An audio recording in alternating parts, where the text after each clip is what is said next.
Good evening. I would like to call this meeting to order. Dr. Foley, do you have roll call for us? Vice President Anderson, members of the board, please let the record show that 4 members are present. All right, thank you. Mrs. Schultz may join us if she's able to get here, but she's not able to start the meeting with us today. Thank you. We're going to begin with a moment of silence, followed by the Pledge of Allegiance.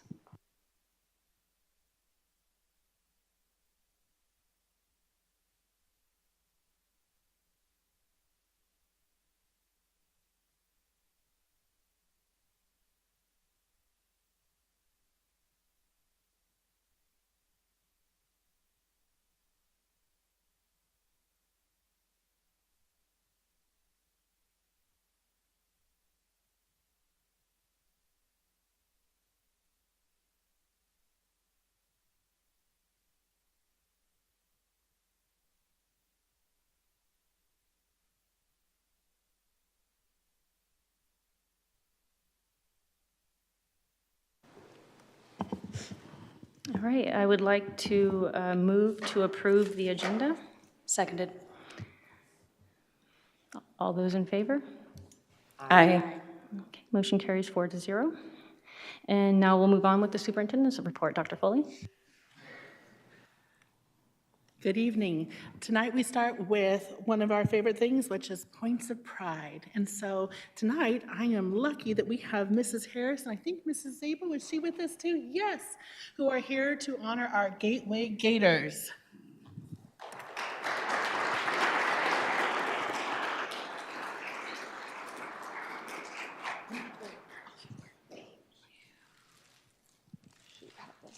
You have those ones. All right, guys, thank you so much for having us, and thank you guys so much for welcoming us. We love this night. We wish we could do it more often. The first one I'm going to start with is our classified staff member, Miss Ashley Diott. If you would like to come forward, my love, come on up.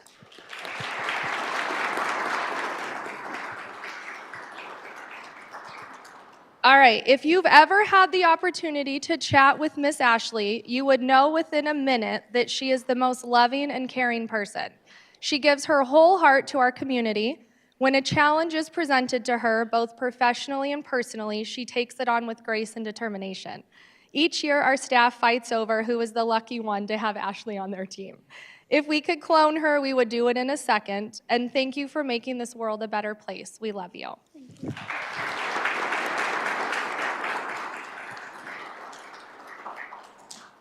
And also, would you like to recognize, I know you brought some people with you. I brought my family. They're my kids and my mom and my sister. Thank you.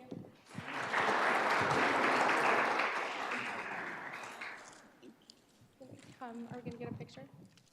Oh, after? Oh, we changed it up. Okay, I'm not used to this. All right, so next we get to recognize our volunteer. And Miss Agbula, if you could please come forward.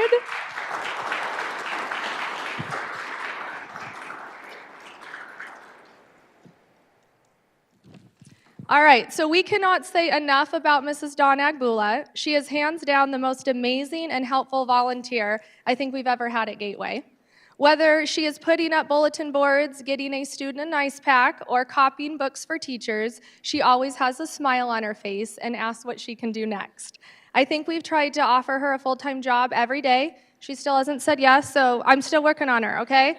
Gonna convince you next. Thank you from the bottom of our hearts for the countless hours you put in at Gateway and to make it the best place for students. We love you.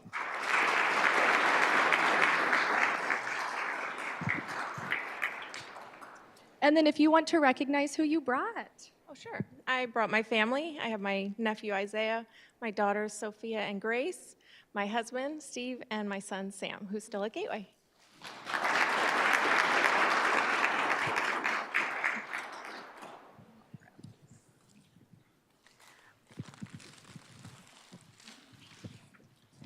All right, I'm going to start by recognizing our student who is Shams. Shams, come on up.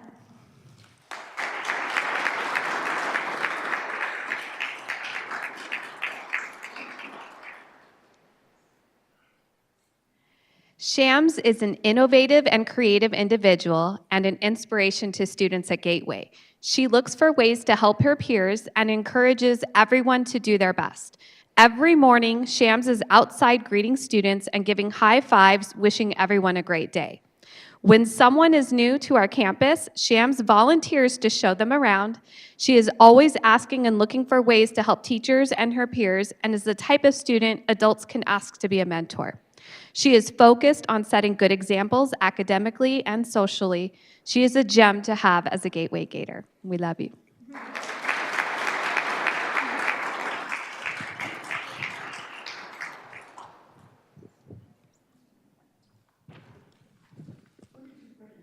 Yes, who did you bring? I brought my brother and my dad today.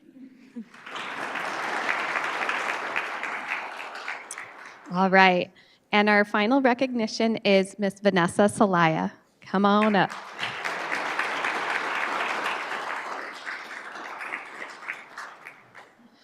Although it's Vanessa's second year at Gateway, it is her first year as a full-time teacher, and she's doing the most incredible job with some of the most wonderful and sometimes squirrely kindergartners. She's calm and patient, dedicated and reflective, resilient and kind. She's willing to try new things and then willing to try even more new things if her first attempt didn't work.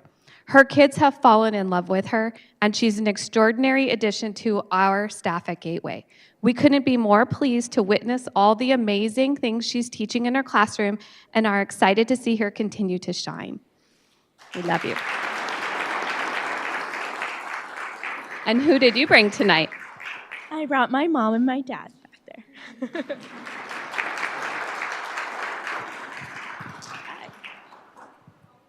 We're gonna squish for a picture.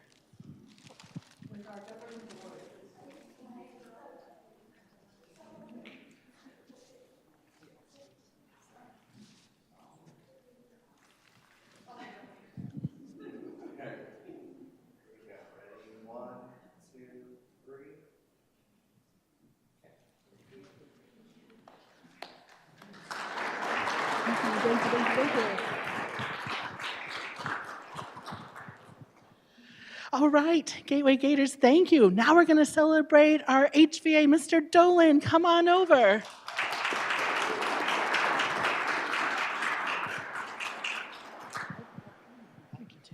Dr. Foley, board members, cabinet that is here, thank you guys very much for having us.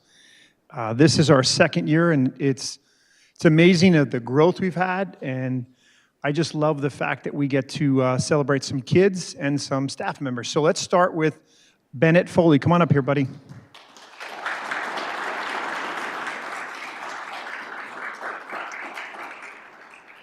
So Bennett, who's here with you? I'm here with my dad and with my grandpa.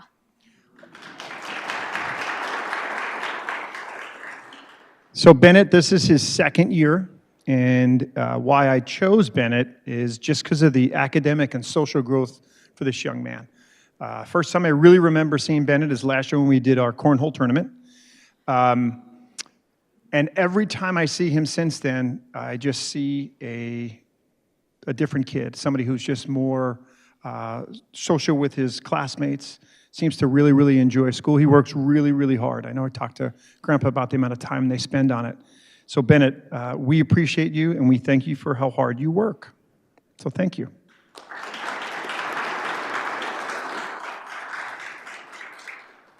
Ashlyn Gower, come on up here.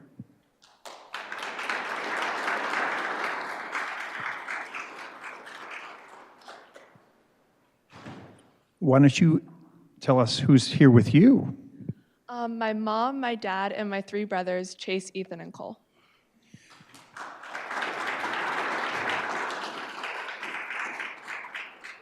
So Cole's online, Ethan's online, Chase was online and now in college, and you are online and you are doing phenomenal, and that's why I picked you. I don't know if you remember the time you came out of your car and you said, hey, do you guys have an honor roll? And I thought, no, I don't, but I'm going to. And then I went back and I started looking at grades and looking at all the wonderful things you did. And I just think you should be recognized for how awesome you are and the things you do in the classroom. So congratulations.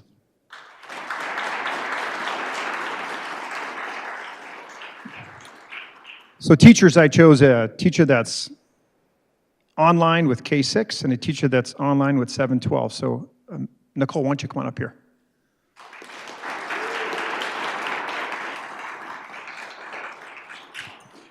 I should have got her lifesavers because last year we had a second grade teacher and she didn't work out. So then I taught second grade. And Angie said, why don't you call Nicole? Maybe she'll come. And so she did. And then as that year ended, we said, hey, Nicole, do you mind maybe teaching, I don't know, sixth grade? And would you mind being our interventionist as well? And she said, okay. So the flexibility, she's an amazing teacher. We just so appreciate you, so thank you.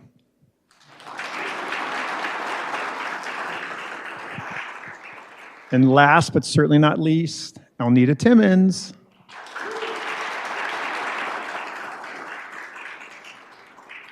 We have 27 teachers that are online, all but 2 also teach in our district at their home site.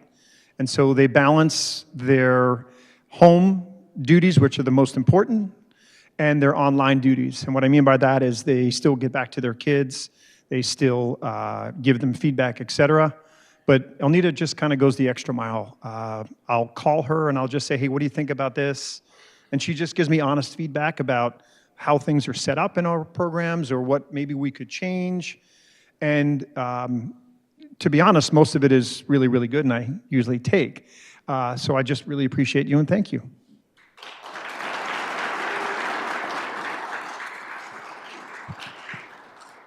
We'll take a picture with these wonderful points of pride.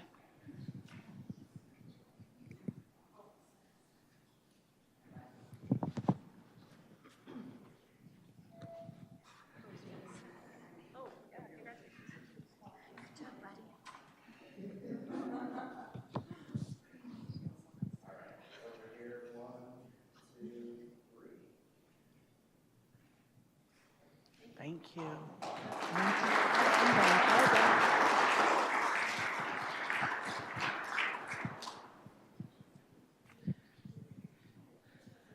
Okay, I'm going to invite our Associate Superintendent, Ms. Sherry Richards, because now we're going to celebrate our A-rated schools, and we're going to celebrate with our administrators. We have some banners. So, Mrs. Richards, I will be your Vanna Banner girl, and you do the introductions.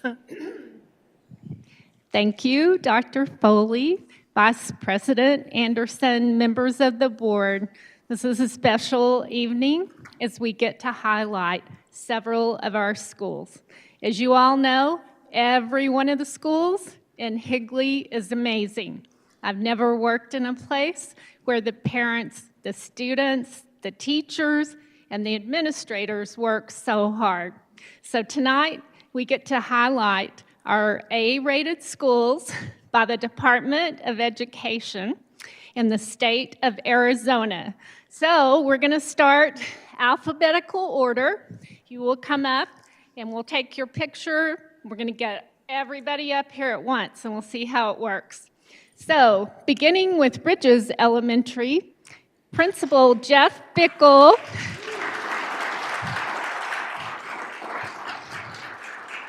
Assistant Principal Todd Berg. Congratulations.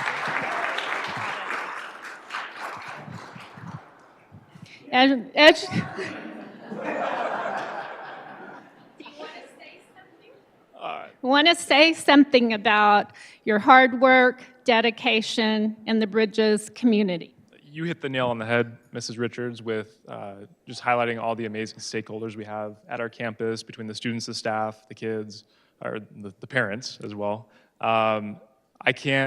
It's been a tough few years, right? And I can't thank our people enough for the hard work and dedication they put in through the adversity, through all the changes, and to still be an A, we're elated for that. So thank you. Thank you. Next school. Oh, I should take a picture.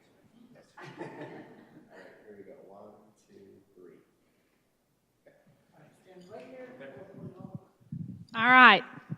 Our next school with an A rating is Centennial Elementary.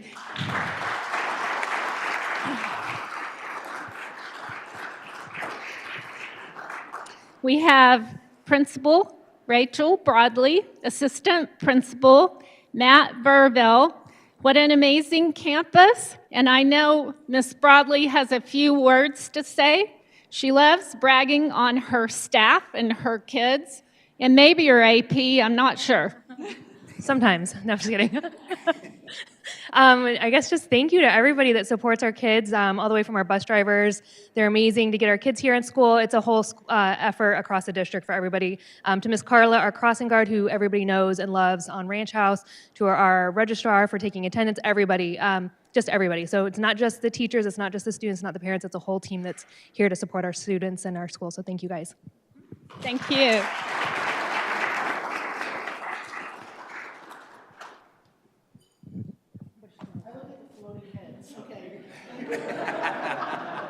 Curtis, that's the superintendent. I don't know. All right, here we go. 1, 2, 3.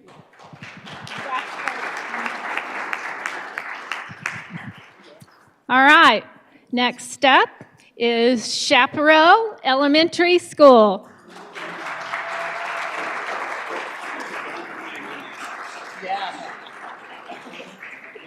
We have Principal Christine Hansen and Assistant Principal Terry Pepper. They are the Sharks. They talk about it all the time. So I'm going to give you another opportunity, Christine, to brag. Okay. All right. Yes, proud principal of the Shark Tank. And as Mr. Bickle had said, it has certainly been a challenging couple of years. I have never been more proud to work alongside the teachers, the staff, the parents of our community as we taught and persevered through a pandemic. You know, now we're teaching out of this crisis of the pandemic and just learning and growing together. So couldn't be prouder to be alongside these folks as well as my amazing assistant principal. So thank you and congratulations, Sharks. Go Sharks.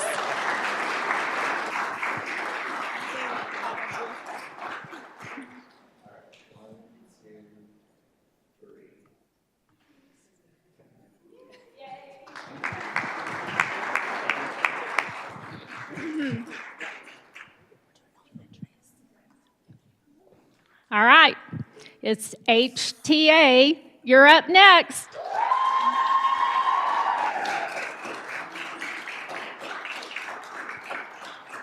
Now we have Principal Karen Bacon, Assistant Principal Amanda Day, and they are very proud of this banner, right, Miss Bacon? We went through a few years, you know, that thing called COVID. It kind of knocked us off, but where are you going to hang this?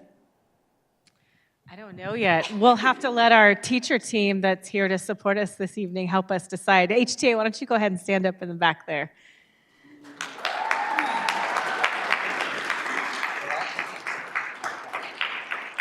I think one of the things that I'm most proud of with what we've built at our school is just a sense of community and family.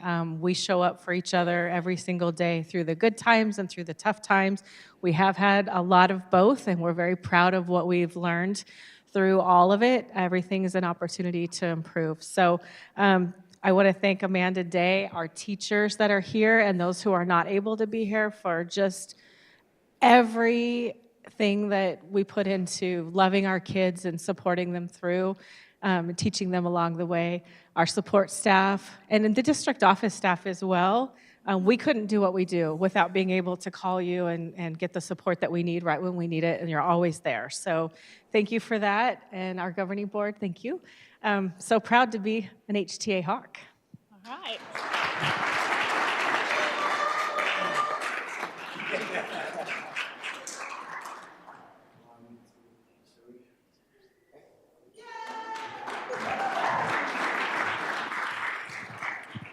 All right, next up is Power Ranch Elementary.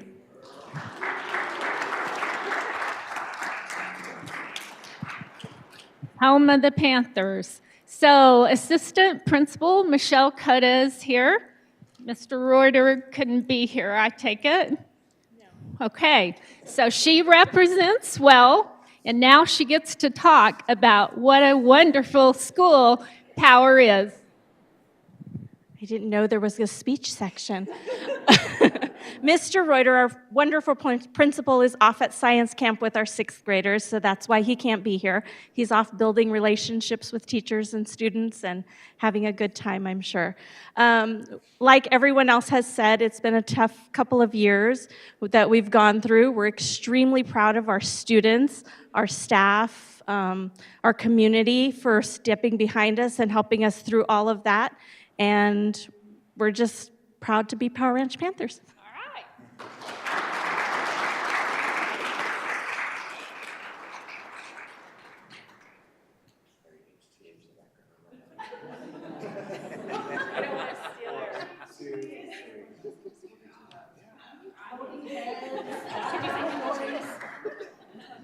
All right. What? Okay. What would a celebration be like without scorpions in the room? Let's go, Santan. We have Principal Ray Mercado, Assistant Principal Lindsay Reeves, and I have to set a timer before I give him the microphone. All right? I just want to say thank you to all of you out here tonight for supporting Higley, first of all, then down to all stakeholders from kids to transportation to board members to IT to everyone that supports what we do. It's hard, but you have dedicated Higley staff that love what they do.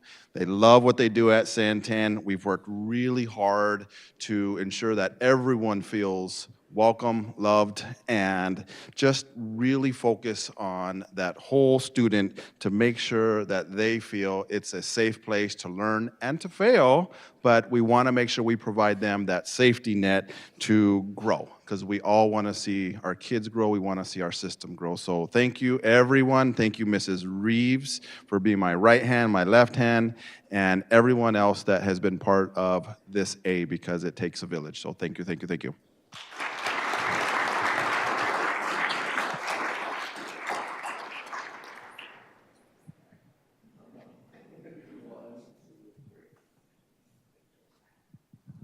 All right, we need secondary schools up here.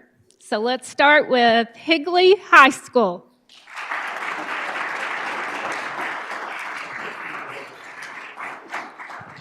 We have Principal Alan Fields here.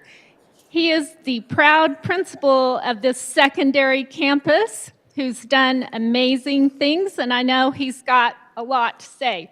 But do you need a timer too? So I'm very proud to be at Higley High. It's an amazing school. Obviously, we have amazing feeders that help contribute to our success, but hopefully we're taking kids to the next level. Hopefully we'll be back here early next month because we had an A+ accreditation visit, so I believe we're going to receive that award and we'll be back here to be recognized again. Sounds like a deal.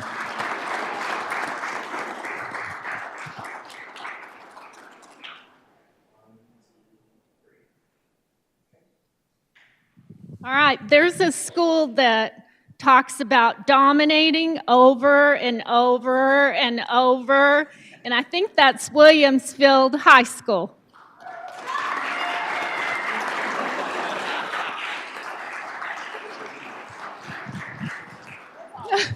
We have Principal Dan Fox with us this evening. He's going to say a few words, what it means to be a Blackhawk. Yeah, I guess the first word that comes to mind is dominates, right? No, but seriously, we do have, I mean, that is woven into our core fabric, and the success we've shown over the last couple years with me being a part of that campus. But it all starts with our teachers, it starts with our families, it starts with our students. People always ask me, why is Williamsfield so awesome? Why do you guys dominate so much? And I say it's because of our families, it's because of our students, it's because of our teachers, the hard work and the dedication. Dominates stands, each one of those, it's an acronym for our campus, but we have 4 core values that we pick out from that: selflessness, integrity, dedication, and mental toughness. And it's our teachers show that all the time, and that's the reason we have that, and our students show that. And so that's why we are number 12 for our traditional high schools in the state of Arizona when it comes to this A rating thing here. So we're very happy to be number 12 in the entire state. So thank you, governing board, for all your support. Thank you, Dr. Foley, members of the cabinet.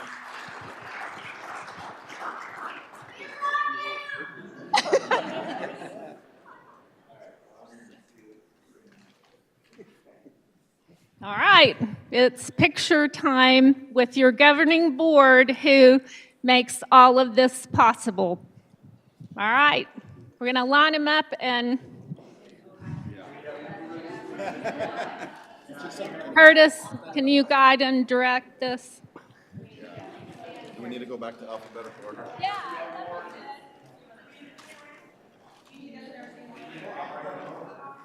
Well, I'm not worried about alphabetical order. I'm just worried about maybe.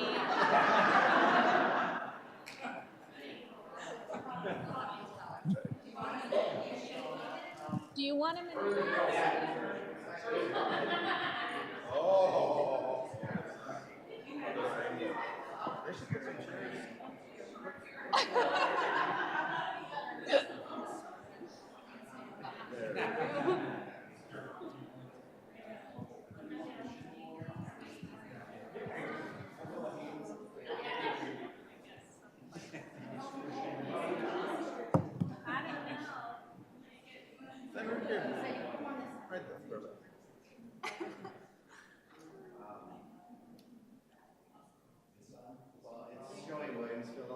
Oh, yeah, get out.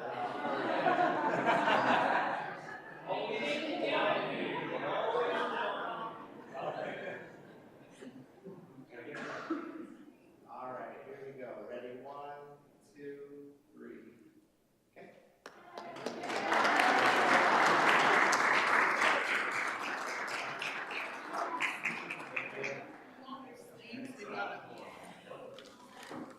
Yes, Steve. Take a sleeve. We'll get your sleeve.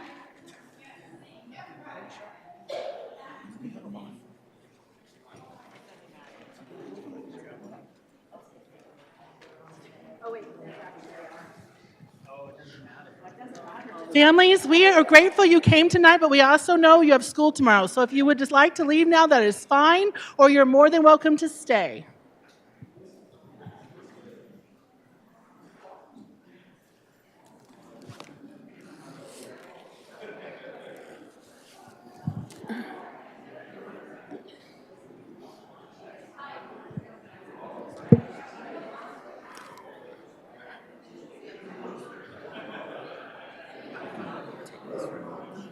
Also, I didn't choose the first voting head.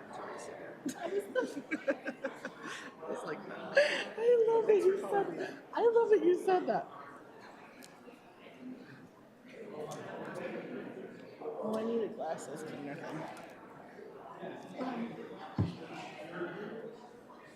Curtis, go into my cupboard and bring me the glasses thing. I think you'll help me smush my makeup onto it. So I'm seeing blurry.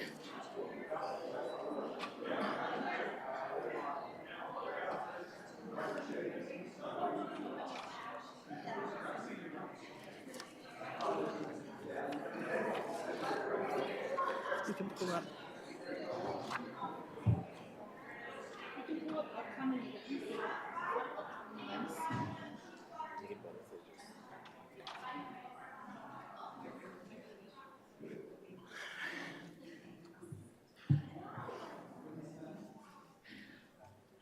Vice President Anderson, members of the board, we've also pulled up as part of the superintendent's report tonight just an example of some of the upcoming events. As you know, with your busy calendars, this by no means is not all of them. These are just some highlights of things that are happening in our community or evening events that are occurring over the next couple weeks.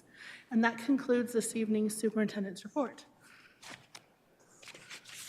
Thank you, Dr. Foley, and congratulations to all the staff and students and support staff and volunteers in the schools for the ratings. What a wonderful evening that we're having so far. I appreciate everybody being here and celebrating with us. We're going to move next to the request to speak. We value input from our constituents. This time has been set aside for anyone from the audience who wishes to address the board. Please remember, this is not an appropriate venue to evaluate, discuss, or criticize district personnel. Policy KEB provides a process for complaints about personnel. Speakers should be aware that false statements about individuals may result in civil liability. Members of the board may not discuss items that are not specifically identified on the agenda. Therefore, pursuant to ARS 38-431.01H, action taken as a result of public comment will be limited to directing staff to study the matter, responding to any criticism, or scheduling the matter for further consideration and decision at a later date. Please limit your remarks to 3 minutes. We do have a request to speak this evening. It is Mr. John Mason.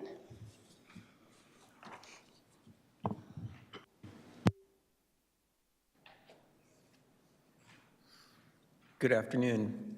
I'm very pleased to be here, and I just wanted to bring something to your attention. We do have serious financial problems in this district, and we need to look at everything to see where we can save money, so that way we are a strong district in the event that we have a severe financial downturn. We have to be strong. So what immediately comes to my mind is private placement of our students. Last time I was there, I saw that we had an expenditure of $1 million on private placements for just a very limited number of students. And I'm not even sure if that included all of the costs associated with that. So the question is how can we bring that down? And what are we really achieving by sending them to private placement? I would like to paraphrase what the director of special education teachers said from the last board meeting. And this is just a paraphrase, but I think I got the essence down correct. Quote, private day school students have needs that we are unable to meet in the public school. She continues, quote, the students have extensive needs that the staff are not capable of meeting. Okay, I got that part. Now, this is where the problem comes in, and this is based on my observation as decades of teaching as a vision teacher who worked with students in public schools and in private placements. And so this is just an example of my concern. And this is what I asked my friend. He said that he teaches at a private day school where he sends students, 6 of them. He said that the school provides no specialized training for teachers. The school hires teachers with no prior experience or training in education. In fact, one of the teachers was 18 years old when he was hired. Now, I'm pretty confident about that information. I have a very high level of confidence that these teachers do not have do not even have education training, and they come in there with no experience, and yet they're teaching. They said that the 18-year-old boy was indeed a teacher, so I'm inclined to believe that he was. So this is my question, and I really want an answer to the question because it's such a huge budgetary expense. And so I'm asking, so how are you not able to meet the needs of students when untrained teachers can meet the needs of the students? You must feel that, otherwise you wouldn't be sending them to that school. So I really think that we need to consider, how we're spending our money here. Thank you. Thank you.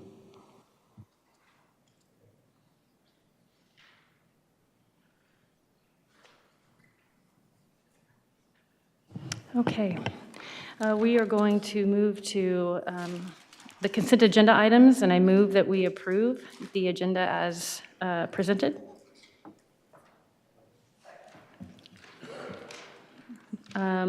Are there any questions about the agenda or anything we want to bring forward at this time? Okay. All those in favor? Aye. Aye. Aye. Motion carries 4-0.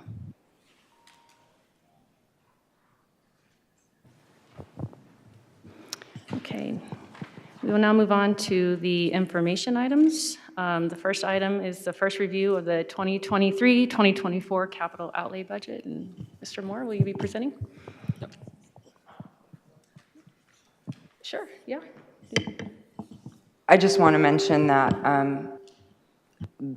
the community is now able to see those questions that we've asked beforehand. So if you want to know what they are, you can find them online with the agenda. Thank you. Thank you. That's right. Thank you. Yes. Good evening, Vice President Anderson, members of the board. Excuse me, I'm still getting over a cold, so bear with me as I present tonight. Before I dive into the presentation, I do want to highlight today the Senate did pass an exemption to the aggregate expenditure limit for this current fiscal year. So that does enable the district to spend down its full budget capacity, and we are not subject to the potential cuts that would have taken place at March 1st. So good news, we do have an exemption this year. On the flip side, we will face the same situation next year as there wasn't a permanent fix to the aggregate expenditure limit.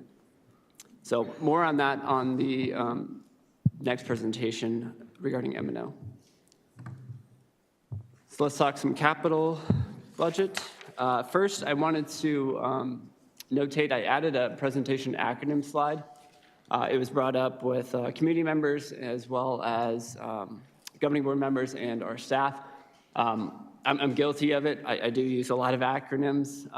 That's just the nature of school finance. And so I've combed through this presentation and provided an acronym kind of syllabus per se. I'm not going to go through all these, but this is a reference point for anybody who wants to watch this back.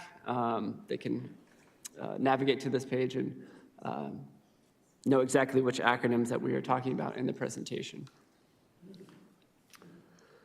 Diving into the presentation, I wanted to address to what is capital budget and why this is different than our M&O and operations budget.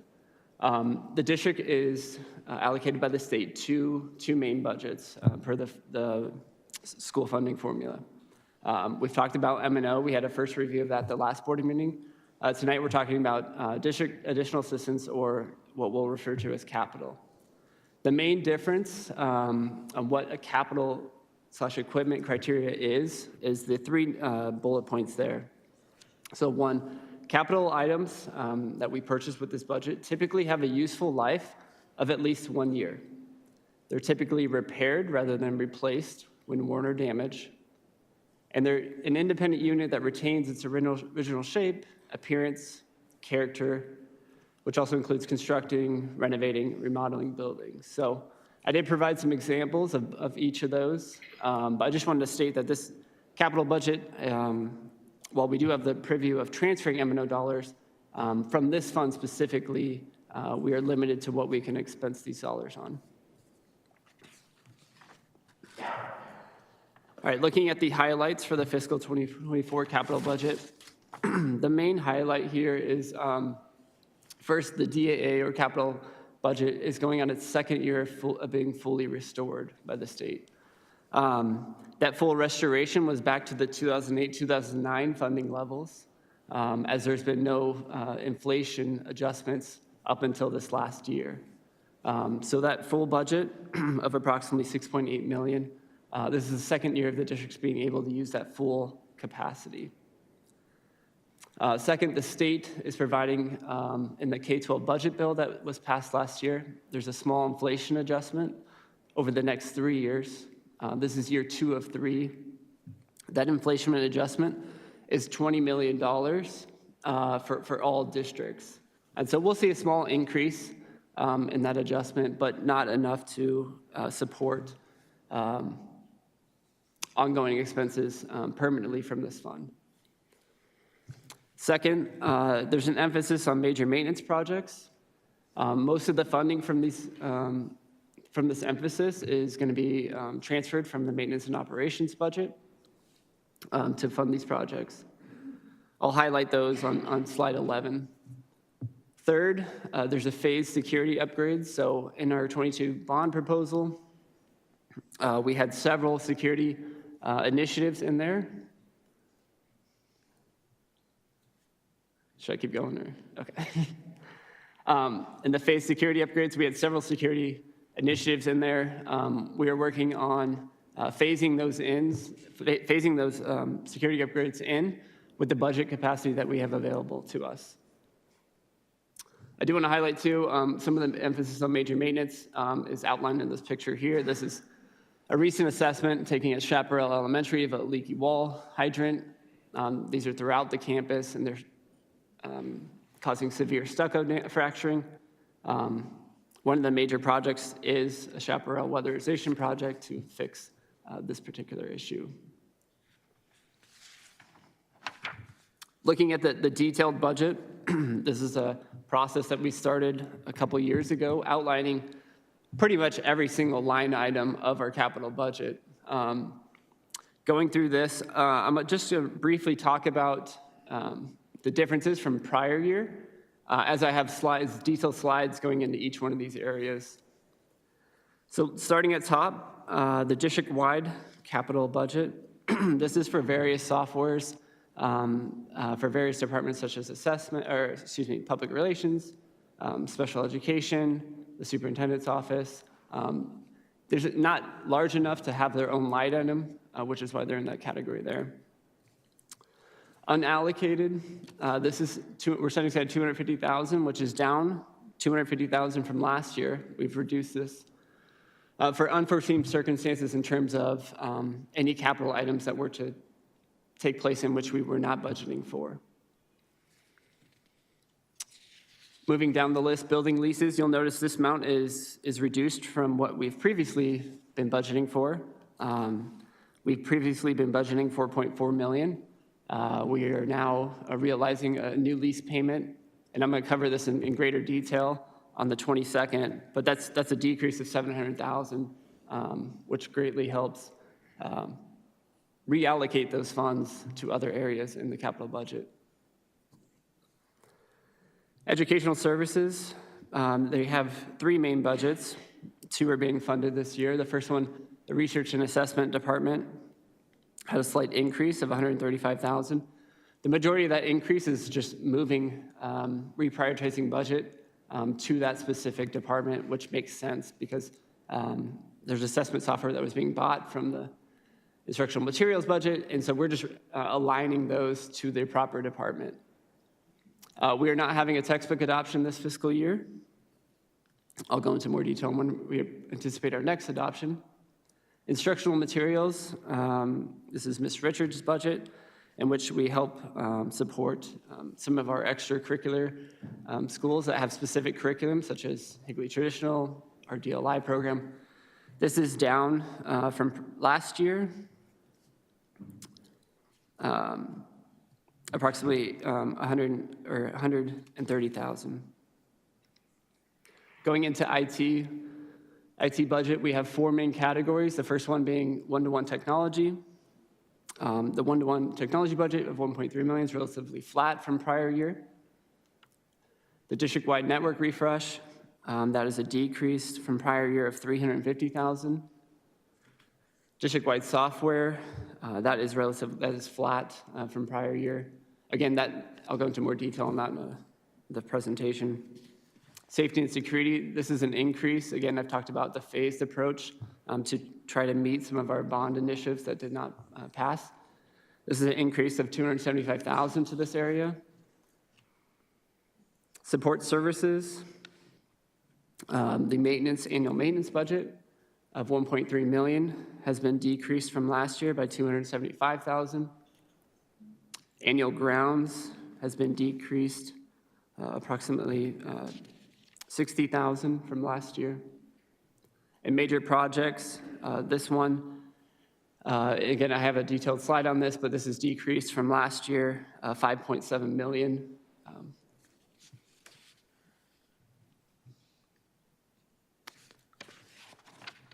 Moving on to the second half of the budget, transportation.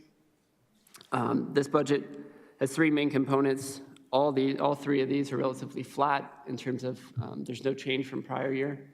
As you can see, it's not a high dollar amount there.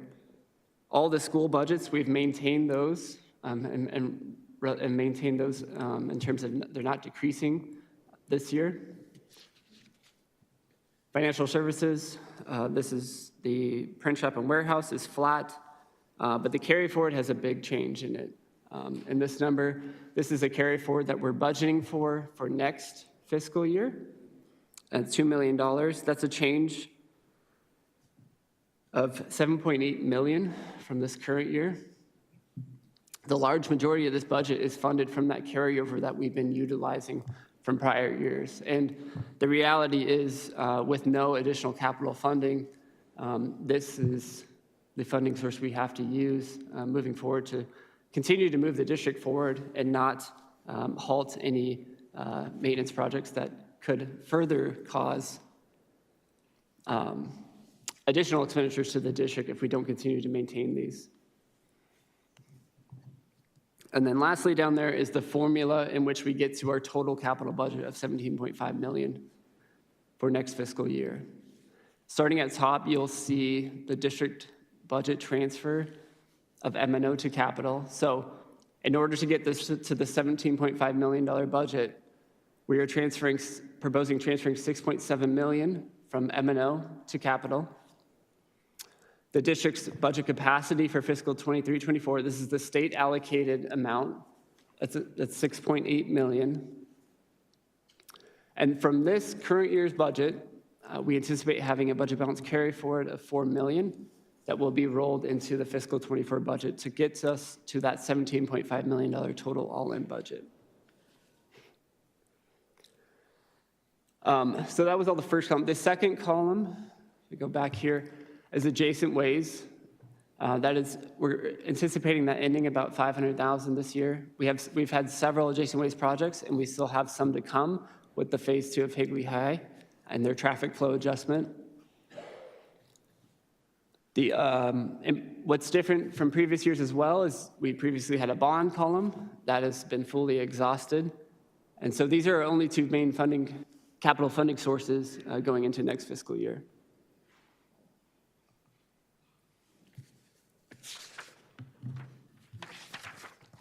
All right, diving into the details. So as I mentioned, the district-wide budget has $66,000. Again, this is to support our public relations team and various district departments. Adjacent Ways Fund, $500,000. We are researching a potential adjacent ways levy. And by levy, I mean the district has authority to, on the budget cycle, propose a tax to levy for adjacent ways funds. As you know, these funds can only be used for public right-of-ways, and they're very restricted. But we're still researching that. But at some point, whether it be fiscal 24 or 25, we will have to levy for additional funds to support our ongoing public right-of-ways projects and so forth. And I believe, Ms. Reese, if you remember, the district held on to a large budget of adjacent ways for many years. But with the resolution of the consent judgment with the lease and the state department freeing up that money to be used and not held, I guess, for appropriations from the misuse of public funds from Dr. Birdwell, we have since spent that on projects that needed to be funded from adjacent ways. So. Unallocated, as I mentioned, $250,000. This is down about about half from last year. This is set aside for unforeseen circumstances. The middle school lease, this is our new lease obligation based on the COPS deal. We are funding this from the transfer from M&O. I will have a full detailed breakdown of the former payments obligations from the previous lease and the new lease on the next budget meeting on February 22nd. Because this is just a huge win for the district, freeing up $600,000, $700,000 in funds goes a long way in helping us reallocate those to other needs in the district. So, all right, assessment student informations. As I mentioned, we've increased this budget more or less to align certain expenditures to this department where it's better suited. The $600,000 supports various softwares and other assessments, such as Canvas, Synergy, Illuminate. Also supports Higley Virtual Academy software, formerly called Florida Virtual. FlexPoint now bought them out. So that is that budget.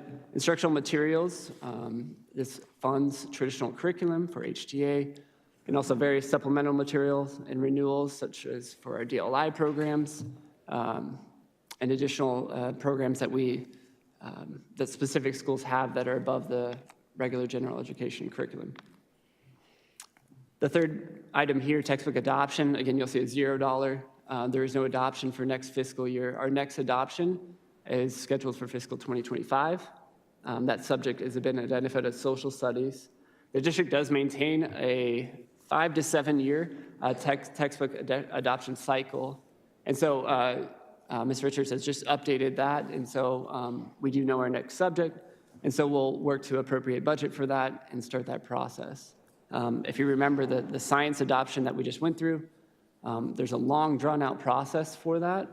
And so the board and public will be well aware when we go through that process to provide input on that subject and criteria. Information technology, these are our 4 initiatives in this capital budget. These are similar to what we've done in previous years, again, with some reductions in dollar amounts. The classroom technology one-to-one budget is to maintain our one-to-one student-to-device ratio. It's to refresh devices that are up in the cycle. Much like the textbook adoption cycle, we do have a 5 to 7 year plan to continue to refresh outdated devices to keep these up to date, current. And so the 2 schools, actually I say 4 schools, but the 2 main schools bidding refresh are Cooley and Sossaman, with Higley High and Williamsfield receiving partial refreshes. District-wide refresh, this is a budget allocated for ongoing teacher laptops replacements and various network upgrades. If you heard in the news, Tucson Unified was just hit by a cybersecurity scam. And so this budget not only refreshes teacher laptops, but it also maintains our network and ensures that we are safe from any cyber attacks such as what happened in Tucson Unified. We did talk to our IT director, Mr. Pasik's here tonight. If that same attack were happened to us, with our current software in place, we would have been protected. So it's reassuring, and especially reassuring when we're continuing to make these investments to ensure our schools can operate ongoing. The teacher laptop schools being refreshed in fiscal 24 are Bridges, Santan, Coronado, and Chaparral. District-wide software, this is an annual software budget for renewals such as Microsoft, Visions, which is our financial software, Frontline, our HR software, and several more. This budget is reviewed annually, and typically this is increasing because of software renewals and the price of inflation. We've been able to maintain this relatively flat for this year, but anticipate this budget continuing to increase with the cost of product and software going up with inflation. Safety and security, again, I mentioned this budget has increased drastically, which is our district initiative to start to phase in some of these security upgrades that we identified in the bond proposal. These phased replacement plans would be, this budget would support replacement plan for video cameras at all sites. This is on a smaller scale. This is not a comprehensive replacement, but we would focus on high traffic areas such as all entrances and stuff like that. So Mr. Walker is working on those with Mr. Pasek and the schools on identifying the areas in which are in most need. This budget also supports an ongoing replacement schedule for school intercom systems.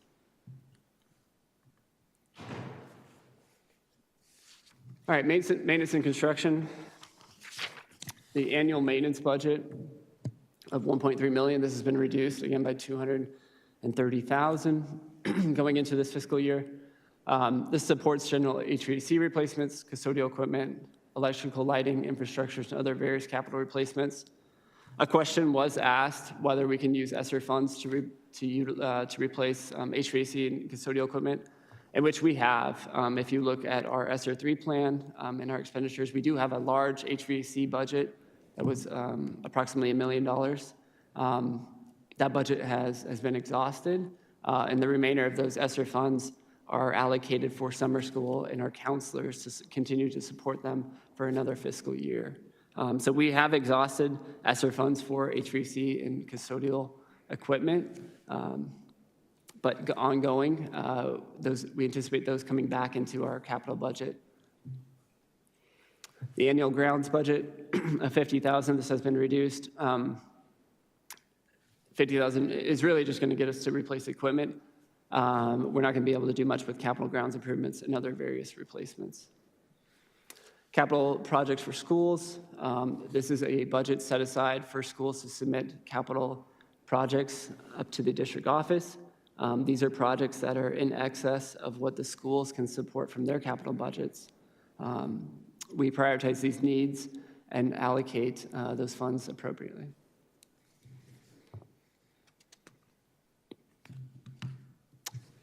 All right, the major maintenance projects. So what we're able to identify as high needs going into fiscal 24 are these items here. The 4 main items were also in the bond proposal, but again, scaling this down to what we're able to do budgetarily, we are able to prioritize exterior weatherization at Chaparral, Cooley Middle School, and Slossman Middle School. You'll note those are highlighted. When we closed out that lease deal, we did have excess capital funds that they were holding onto. As part of the lease deal, they were supposed to provide capital, they were supposed to be maintaining our buildings. We can argue whether they did or not, but we did get those funds, and I did get that check the other day. It's $1.1 million. That will pretty much almost support these 3 initiatives. If not, we do have budget to support those. So flooring replacements, we're continuing our trek to replace original carpet. There's still some original carpet in some of our buildings, as well as identify a standardization with some of our flooring to ensure consistency across sites, as well as to help our custodial staff in terms of maintaining these, the floors for our district, and to ensure that we are stretching out the useful life to its fullest capacity. So Power Ranch is scheduled for this summer. The board approved that at the last board meeting. The 2 schools going into next fiscal year are Cortina and Higley High with the partial. The roofing replacement, Cooley Middle School, again, we're utilizing those capital funds that were released from the lease deal to support a roof replacement. And then we have others. So we have identified the athletic field and track replacement at Williamsville High School. That is the original field and track when that school was built. The 8 years is typically a useful life for that, and we are at that useful life. We've had people out to analyze the field, and if we extend it past this year, it does become a safety concern, in which there is concern that they will not let us utilize the field for AAA games if it is not replaced. So the track is in similar condition. There's several areas in which the track has separated and concrete is exposed, and so it creates a safety concern. And so we're budgeting to replace that potentially in the summer of 2024. I know we'll work with Mr. Fox and their administration to make sure that has the least impact on athletics. As you know, that's a full season, so everybody uses the field and or track at some point. So work to have the least impact on that school sports when doing that replacement. Did you have a question, Ms. Anderson? Okay. No. I do have a question. I'm sorry, where did you say the 1.1 million was from? The 1.1 million was from the capital repairs fund that was being held with JMF Higley in the lease. We discussed that a few times, and I'm sorry, Ms. Van Hook, because that was prior to you sitting on the board, but a part of that lease structure, and I'll explain that in the February 22nd when I show you the former and the current payment schedule. But they own the buildings, and so the expectation was that they maintain the buildings. So the district paid into a capital repairs fund for them to maintain the buildings. They did some, not saying nicely, but they held on to a majority of the funds. As you can see, they still had 1.1 million sitting there. We submitted these projects multiple times that were denied by that group. So again, we're going to utilize those funds right back into those two schools where it should have been put. Thank you. So the last two items there are playground replacements. Centennial and Chaparral both have significant rust and are considered, these are safety concerns in terms of keeping these operational and keeping our kids safe. The HCPA, which was also outlined in the bond, has several infrastructure issues. We are looking at addressing some of those in both the Little Theater and the main theater.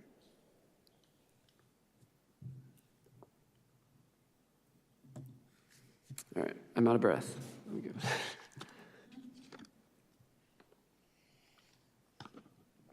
All right, transportation. This budget is largely not changed from last fiscal year. They have an annual transportation capital budget of $50,000 for various engine replacements in-house or equipment and parts. And then we have an ongoing white fleet maintenance vehicle replacement, much like our textbook adoption. Everything is on a cycle to ensure that we aren't getting hit with one big year in which we have to replace everything. So the warehouse truck is the next vehicle in which it's past its useful life. And it's more cost-effective for the district to replace that rather than to continue to maintain that on an ongoing basis. So those are approximately $120,000.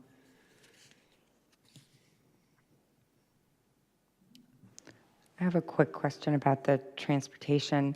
Now, with the buses that are being loaned to Florence and to Queen Creek and the money that comes in from that, will that be utilized for some of this?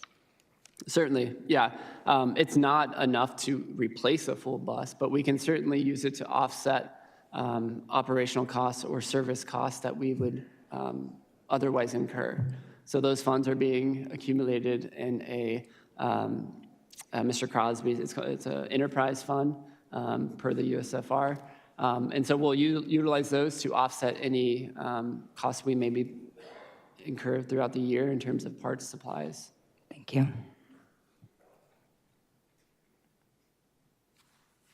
Okay, looking at our schools budgets, we did not change these at all in terms of per student dollar amounts. Schools have 4 capital budgets that we've identified 3 years ago. I would say feedback from schools having dollars available to use on their site has been great. I mean, schools feel empowered to put these monies to use. Oftentimes at the district level, we do not have the time of day to overview every single, or to have them submit capital projects to us and to overview those every single day. So we do overview every single expenditure, but allowing schools to have a furniture, fixture, and equipment budget of $45 per student allows schools to address those small site-based capital needs and has been well received. The schools also have a library books and resource fund. This is designated at $5 a student. It's designated to replace library books and enhance library spaces. And then there's also an athletic equipment budget. This is mainly at the high school and middle school, as those have designated AAA sports, and they're required, not required, but they do have teams, and those teams do have needs in terms of providing athletic equipment and uniforms. And then we have an instrument replacement schedule. This was designated fund to replenish and enhance instrument inventory. This was a 10-year comprehensive plan that was built out by Mr. Egger and several individuals in that music field. Seems like Dr. Foley wants to elaborate on this. I'll let her. I just want to elaborate on this because I think Board Member Reese will remember with me in 2019, we did not have funding going toward this, and there had not really been a comprehensive monitoring of the musical instruments. We have huge programs, beautiful programs, kids involved in lots of things. One of the things we're known for is our music programs. So we were watching Williams Field warm up in the parking lot to get ready to perform at the Higley Invitational Band thing, and we watched a tuba literally fall apart in someone's hands. Bless their hearts. And that wasn't the first time, because as we went to their other events, that was happening, and they came to us and said, we have a problem, and they really did. So one of the things they did was we brought in, it was a good question that one of the board members had about how do we know whether or not, I mean, we have instruments whole district-wide. We used a rubric that was intended for not just inventorying, yes, you have this item, yes, it's worth this much, but it looks at each item down to the wear and tear of the pads of the different instruments to determine what can be repaired, what can be replaced. And we realized the extent of the need, and hence put together, again, there was no way to take care of it all at once, but a comprehensive plan that allows us to track it, share it, because some years you need more tubas here than you need there, but if you know what you have in the condition, we share it. So we've come a long way, and this is thanks to our music educators who helped us see the condition of what we had. So had to share the story because it was such a profound moment for all of us when we literally watched it fall apart in the child's hand before they go compete. So had to share. So that sums up the schools' designated capital budgets. The last two items, financial services, we have a warehouse and print shop budget of $60,000. This is to replace an aging industrial copy machine that's used in the district-wide print shop. A question was asked whether we have researched leasing or the cost benefit of purchasing versus leasing. We've looked into it. When you're talking the industrial copy machine, though, those are largely not leased because they are industrial in sense. I know Mr. Pasek has looked district-wide. We have district-wide copiers and analyzed leasing those and the cost benefit of that. And that's an ongoing conversation year after year. But this particular machine is an industrial machine. It's not traditionally leased, and so it's due up to be replaced. Again, as these machines age, there's a fine line between constantly repairing, and spending the money to invest in a new one. And so, again, I think I've alluded to that several times in this budget. This is an ongoing review of every single one of these areas to make sure that we're putting money to its best use. The last item there is our budget balance carry forward that we're anticipating carrying forward to fiscal year 25. This has been a drastic reduce over previous years. This is approximately 30% of our annual budget, which is good, but previously the district has been privy to carrying over large sums of capital carryover. Unfortunately, we do not have any additional capital funds available to us. The bond is fully exhausted, and so we are not, we have to start to spend these down, and we're not fortunate enough to hold a large carry forward. And so, going into next fiscal year 25, there'll be some harder conversations when we go back and look at this budget. But right now, we can exhaust those into what we feel comfortable with going into fiscal 24, but conversations will be had, will be getting tougher into 25. And then lastly, I just wanted to highlight the budget calendar. Again, tonight we're reviewing the first review of the capital budget. February 22nd, I've mentioned this a few times, but we're going to take a second review of the M&O budget. We will have compensation increases and a proposal on that as we wrap up our meet and confer conversations. We'll also have more numbers than what I had in the first presentation as we've gotten some of those renewal numbers in and several of those additional numbers that are going to be key into having the governing board feel comfortable giving us tentative approval on March 8th to issue contracts. On March 8th, we'll also take a second review of the capital budget. Unless I get any questions on any of these specific areas, I do only anticipate bringing a summary back, but I'm happy to cover any additional areas at length if you do have any questions. April 5th, we will ask for tentative approval of the capital budget, in which it allows us to issue POs for those long lead capital items and get ahead of those lead times with supply chain shortages, et cetera. And then again in June, we'll formally propose and adopt to approve the fiscal 24 budget. So I don't know if you know, but the AEL did pass Senate and House today. Well, Senate earlier this week and House today. So with those funds, what exactly are we expecting to receive? And will there be, are you able to provide any information on how we would spend that money to ensure that it does get down to the classroom level and to teachers? Yeah, so the aggregate expenditure, yeah, I did see that today. It's great news. It's an exemption for fiscal year 23. Unfortunately, we'll be in the same case next year. But the aggregate expenditure limit is not additional funds. It's a cap on spending your current budget. So we are not, basically now we do not have to cut 19% of our budget. So we'll continue as we are. We've already passed an operational budget this year, and we'll continue to allocate funds as we have budgeted. As you know, we in our budget conversation, we set aside $22 million in carry forward to address the aggregate expenditure limit if we were to have to reduce our budget come March 1st. With that being exempted for this fiscal year, that money will still sit in carry forward, and we'll look to potentially utilize some of it as we've done tonight in the fiscal 24 budget. Again, we're not, we may not be privy to holding that larger carry forward going forward into next fiscal year because we are getting to a point where all these one-time funds are now being utilized, whether it's via a transfer, whether it's invested back into the classroom. And so I think on the 22nd, I can dive deeper into that, but it's not additional money, it's just money that we do not have to cut anymore. So we will continue to move forward as our operational budget was approved. So.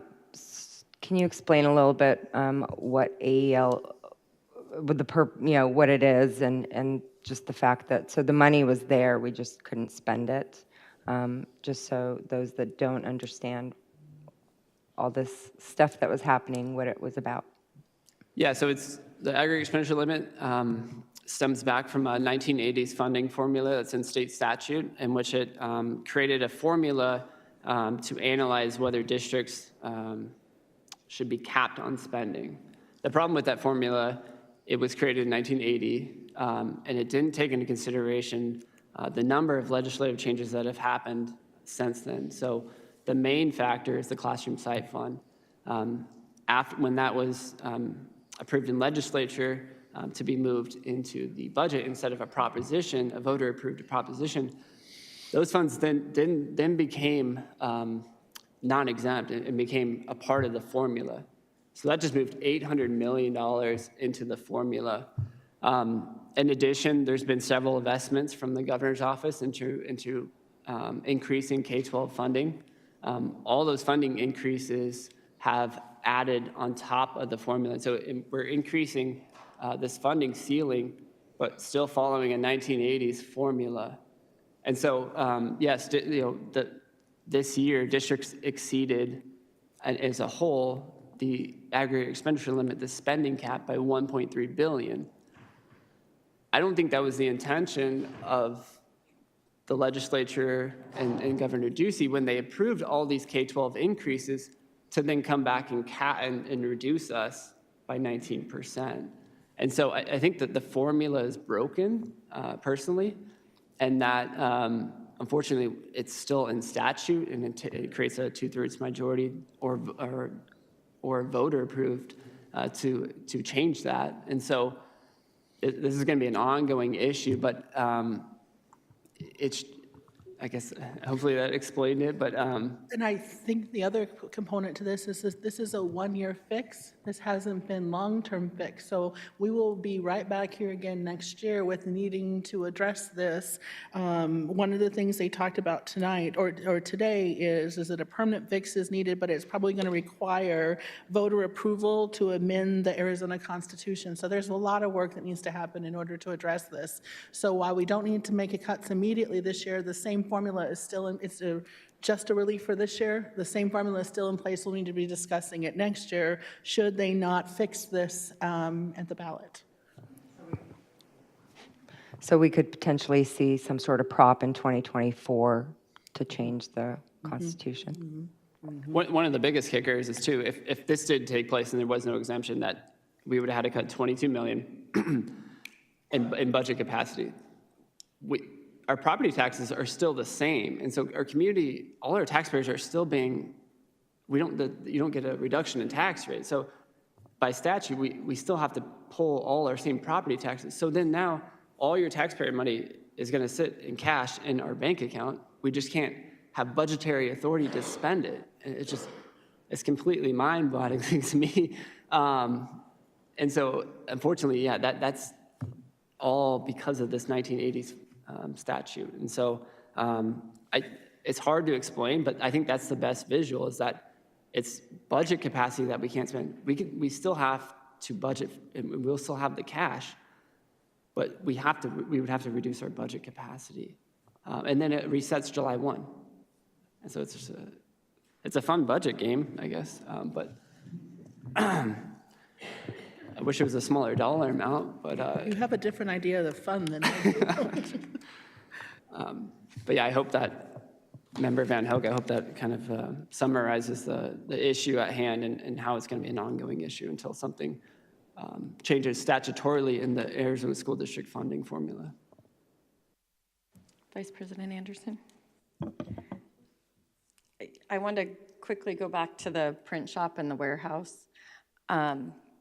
This has also been kind of an on-again, off-again. We weren't using our print shop for some time, then we started using it, which allows our district and our schools to be able to print certain things in-house and make it more economical for them than having to go to an outside printer for whether it be programs, whether it be something for the classroom, banners. So it gives us the ability to keep things in-house as well at a reduced cost to our district and our schools. They're not having to run to Staples to get certain things printed at a higher cost. So when we weren't using our print shop and we saw the difference in costs, then they revitalized the print shop and started doing it in-house. So it does help all of our schools, our district. So there's an additional cost savings elsewhere that helps the schools. Actually, during the ASBO orientation, there was a vendor, they're really not they're a vendor, but they're also a school district, and they pretty much made a business out of it, and they print for all districts and print all the books, and I thought it was a great idea and a great way to bring in revenue. So I can definitely see that. Thank you. Yeah, it's Deer Valley Unified, I know. Exactly, yeah. Next year, we anticipate not having to, in terms of fund the district with any operational dollars. They will be fully self-sufficient to maintain their machines going forward with the amount of business that we've accrued, to Ms. Reese's point, that from external customers, and then we're still supporting our internal customers. So they will become fully self-sufficient. next fiscal year. And so it will be, in a sense, its own business and operating through its own fund outside of district operational dollars, which allows us to put that money back into the classroom or other areas. So.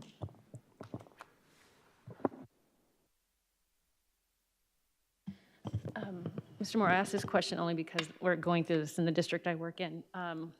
We are having to implement a second authentication for logging in and per the liability insurance. And I didn't know if that's something that's coming our way, and is that, well, it doesn't have to be answered today. I just we'll put on the ear, but is that something that's going to be an expense to us because we're going to have to do some upgrades or any changes for the district? Vice President Anderson, members of the board, will introduce Jim Pasek, who is our technology director, who we are so happy to have in this district. And as I say this today even, he sent out a Valentine message to our employees today about being a sweetheart and updating their password with some of these additional components that are part of that part of our security.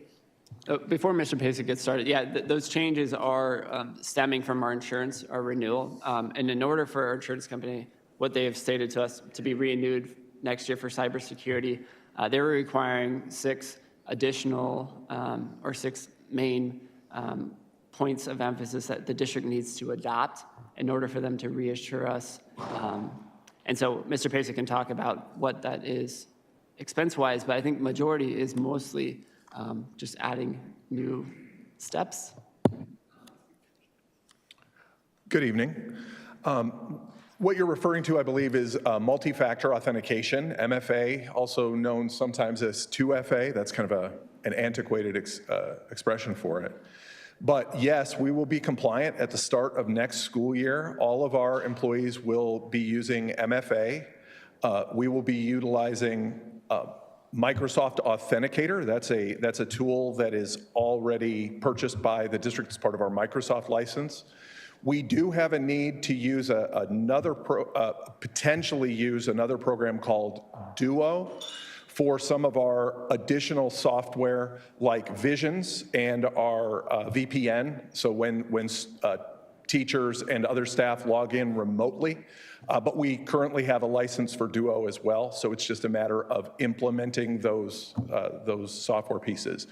The IT department has a meeting on Friday this week with the trust to talk to them about our phishing tests, which are a quarterly requirement starting next year, as well as penetration and vulnerability testing that we will be coordinating with the trust as well. So all of the requirements that the trust has asked us to put in place, we're proactively working this week to make sure that all those things are in place. And we have been working throughout the course of the year to prime the pump for MFA, and we'll be ready with MFA at the start of next school year.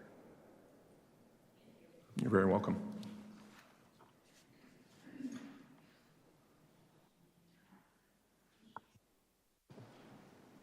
Okay, thank you, Mr. Moore.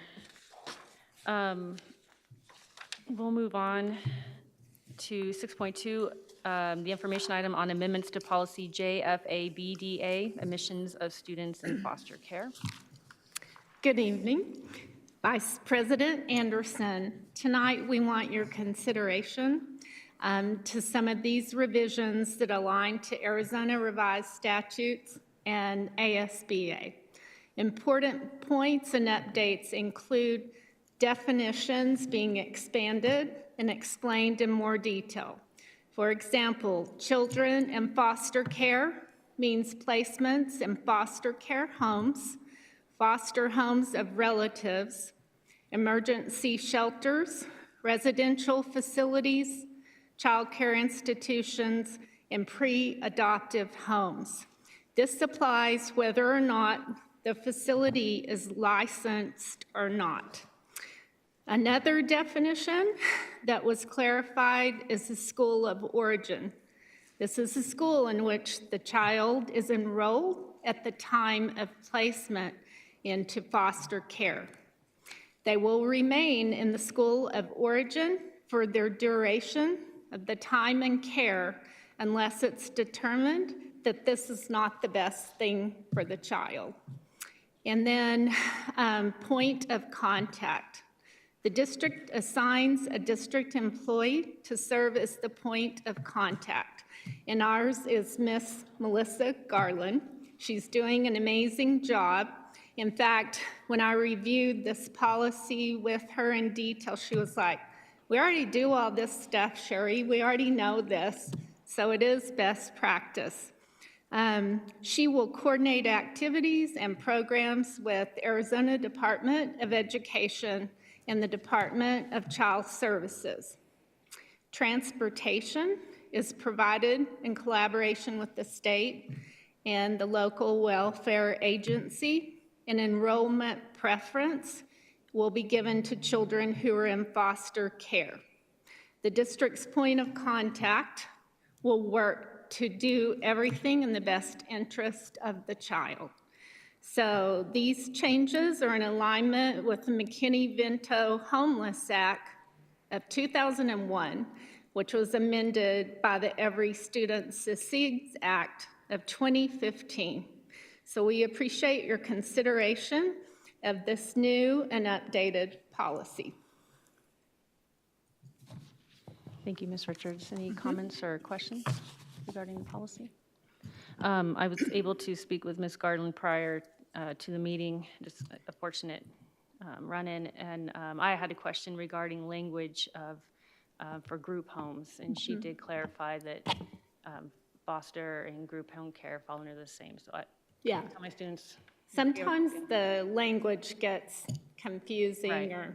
or it changes, right? Yes, correct. Okay, thank you. Thank you. All right. Thank you. We'll now move on to 6.3. We'll be looking at possible amendments or approval amendments to policy GBGCB, staff, health and safety.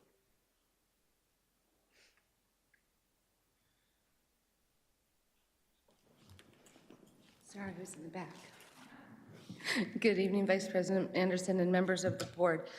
The policy for staff health and safety, what we're looking to update is there what you see in that blue.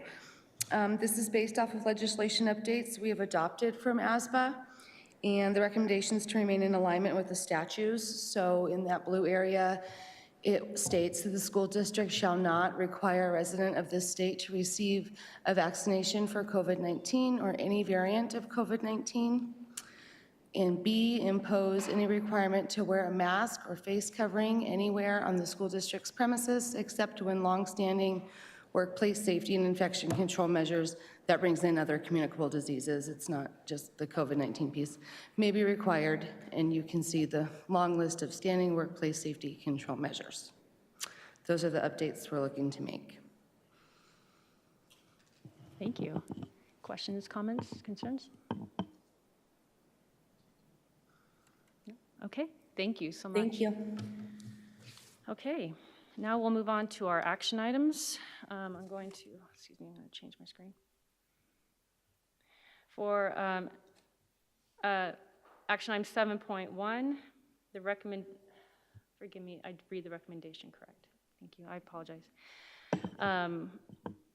The recommendation is that the governing board waive the second reading of the policy and then approve policy JFABDA, admission of students in foster care. I move to approve. Second. Ms. Reese. And all those in favor? Aye. Aye. Motion carries 4-0. Thank you. We'll move on to agenda item 7.2. I'll state it properly this time. I move that the governing board waive the second reading of the policy and then approve policy GBCB, staff, health, and safety. I second. Thank you. All those in favor? Aye. Aye. Motion carries 4-0. Okay. Oh, you're okay.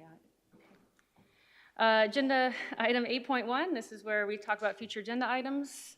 Are there any items that we would like to have brought forward or anything requests regarding future, oh, did I miss something, Dr. Foley? President Anderson, members of the board, also we'll have some of the transportation one that was moved will be Thank you. coming back. The board president asked that we moved it because she knew she may not be able to make it here tonight. So it'll be at the next meeting? Yep, and we have several things coming forward to a strategic planning and connected with normal business kind of things that are typical for this type of year. Obviously, as you saw on our calendar, we're getting ready to go right into staffing, contracts, and hiring. Okay, and following that, for hard dates, for contracts and rehires or approvals, that is coming? Those are coming in the next several meetings because we're going to have that, we're aiming, just as you've seen, to have these contracts out before spring break as we always have done. Okay. Everything moved and approved. Queen Which Creek is what in your team is working very hard to get all of this done and ready so that we can get that secure. Okay, all right. Anybody else? Not at this time. Okay, all right. Well, there's the fun part.